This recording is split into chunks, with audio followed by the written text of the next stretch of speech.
Hello at welcome ulit sa kusina ni Mrs. O. And I hope lahat kayo ay okay. But now, for today, we're cooking fish. Another fish recipe. Actually, sa totoo lang, rene-review ko yung mga post namin sa kusina ni Mrs. O. Tapos doon ko na-realize, nag-post ako ng pampano. Dahil di ba may nagbigay sa amin ng fresh pampano, tapos ginawa ko ng oyster, tamarind sauce. Hindi ko pala na-demo. Pinicturean ko lang, tapos kinain na namin. So, nandito ako ngayon para i-demo siya. Kaya, ito siya yung ating pampano. So, pretty much, kailangan ida-dry lang natin.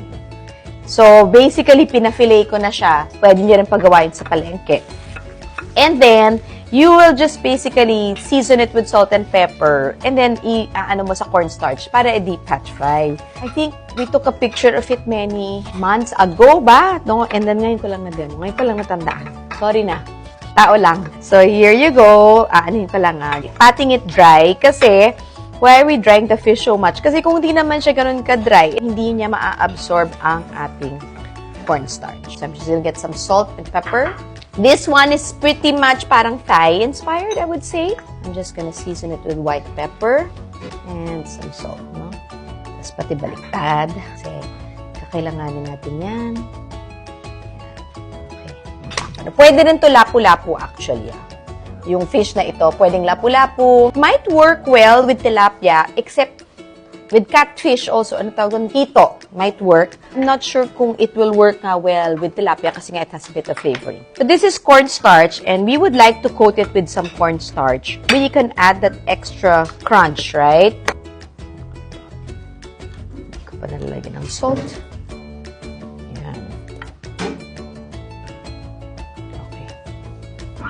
Yan. Actually, this is sort of like a Thai dish. And then, if you go to the grocery, may makikita ka tamarind paste that you buy it in a jar. Pero syempre, parang hindi naman lahat ng groceries may ganun. Kaya, gamitin ko lang ng ito. Ever reliable sinigang mix. Kasi, tamarind din naman siya. It will work well. Just make sure, when you use the tamarind, yung sinigang mix, tamarind yung kukunin nyo, hindi yung guava or miso. Yun. Okay? Let me just wash my hands and talk to you some more. Hold on. So for this dish, we're gonna deep fat fry this. Apart from deep fat frying the pampano, we're also gonna fry the basil. Then we have some aromat. We're gonna saute with some garlic, some onions, and then I'm gonna mix this with some water, and I'm gonna put it with some oyster sauce. So may konting asim itong dish na ito. So, it's basically a balance talaga of the saltiness of the oyster sauce na may konting tamis, tapos yung konting asim ng tamarind. So, yun yung parang hinahanap natin ng balance. And of course, our ever-reliable cilantro will just fuse everything together. Oh. So, this, kailangan gamitin natin ang oil ulit. This is the used oil from kanina. Sayang naman. Now, let's use it up. We don't need much. I think pangalawang beses ko palang ginamit yung oil na ito. So, we're just gonna heat it up a little bit. Then, tatabi lang natin yan while we make the sauce. I just thought of making fish kasi para lang, you know, there's another option. Para hindi naman puro karne kinakain natin, di ba? Para lang maraming choices. Hindi lang yung puro prito isda, toyo, kamatis, or paksiw, or sinigang. Para lang there's another option. So, while we're waiting for that to heat up, so this is about 1 cup of water, and then I'm just gonna be adding our sinigang mix. And para mas madali, let me measure it. Probably, yeah, a tablespoon. Maasim yan, di ba? So basically yun, a tablespoon of this with a cup of water. And ready to fry. So now, careful lang kayo. There. Sasabay ko na rin to. May space pa, di ba? You like it there. So, we're waiting for it to be a bit transparent. Then, kukunin ko na yung basil. There you go. I think nga, nung kinunan ko siya ng picture, wala ata kaming basil nun. Cilantro pa lang ata yun. So, this one, the fish, probably it's gonna be 2 minutes on each side. So, we're gonna wait for it to brown a little bit. Ako naman, can't have enough basil. So, the more basil you put, mas masarap sa sauce, di ba? Well, but of course, di ba when we buy basil sa grocery, malaki naman yung packaging niya. Or, in fact, pwede mo nga i-save and start planting. Just gonna put it there, set it aside, and we will use it later for garnish. If you notice, I don't like switching so much pans. Where I'm going to fry this, babawasan ko lang oil, I'm gonna saute it, and I'm even gonna use it where the sauce is. Parang hindi tayo masyado magastos sa paghugas-hugas. May ibang dishes na pwede naman gawin ganon. Ayan, ang sarap kit-kitin yan. Yung ulo, di ba? Hindi ko alam kung ano kayo, but ang sarap nun. Hindi naman ako being barbaric, I think, but normal naman yun, di ba? And now that we have enough space, I'm going to make my way to add the fillet. Ayan.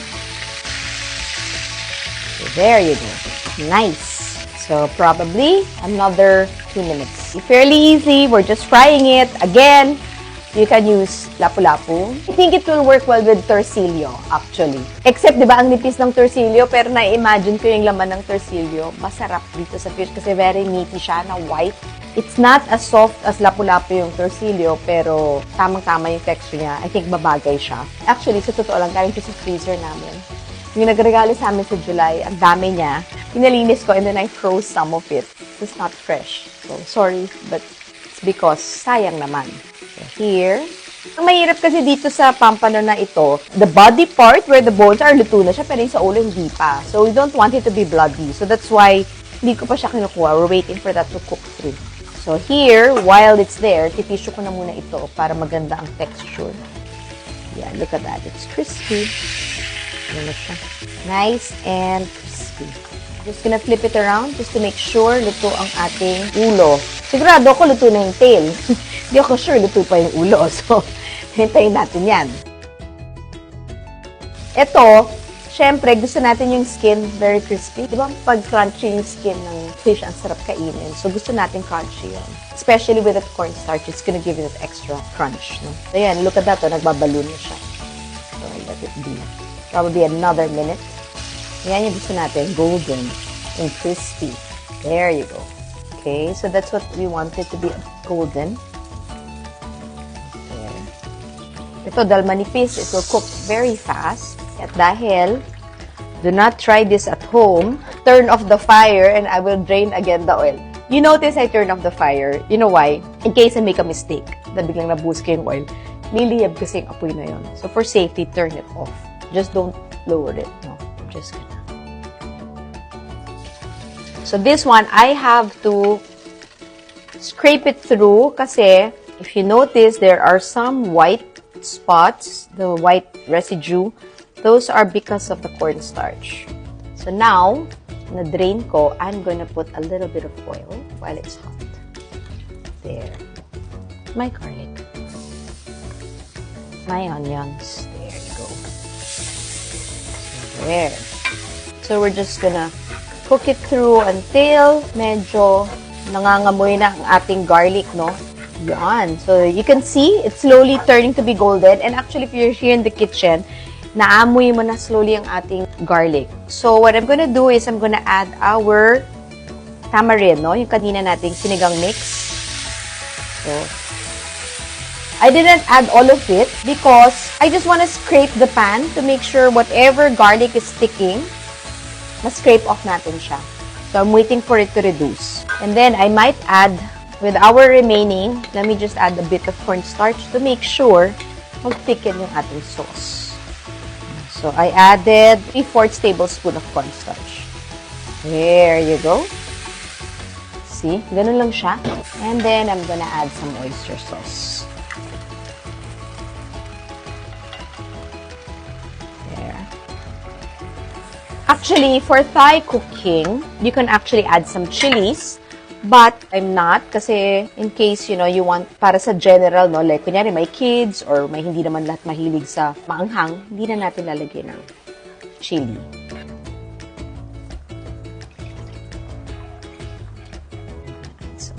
Because of the color. Kasi, you know, when you use the tamarind paste ng Thai, it's actually darker in color. I'm debating whether to add sile. Just so tempted because it's so good. Yan. Dipping it here. Oh my God.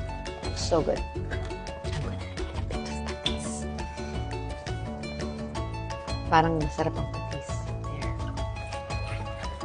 Okay. Now we're ready to plate. So first, we will just plate it here. Ooh, oh my gosh. Ang ganda. Okay. Kung ako to, kakainin ko pa yan, yung buto-buto na fish. Para sa akin, di lang yung decorative. Ayan, kakainin ko yan. And then, we'll top it with our crispy basil.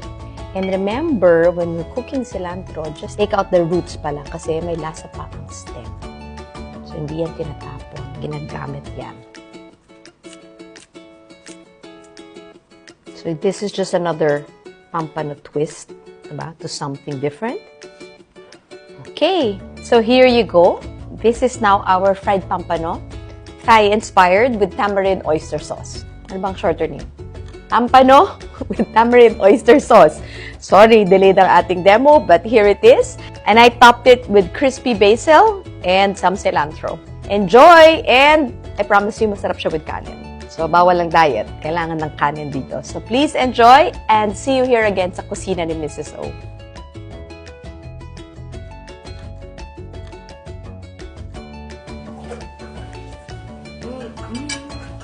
Crunchy ng fish. Very smooth ng sauce.